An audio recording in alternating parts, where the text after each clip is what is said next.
Здравейте хора, днес ще ви покажа как да си изтеглите и инсталирате HackYOLOS за Minecraft, разбира се. Така, влизате в браузъра, ще има линк под описанието. Давате нов раздел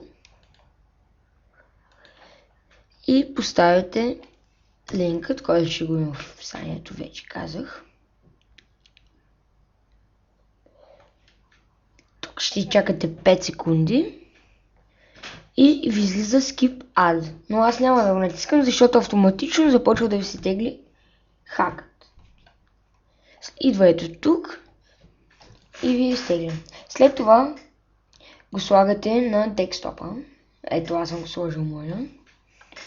Цъкате в старт менюто, долу в ляво. Изпълнение, ако ви е на английски ще ви пише Run. И процент app дата процент. Окей. И търсите папката Minecraft. Ето я. Versions. И след това отваряте хакът.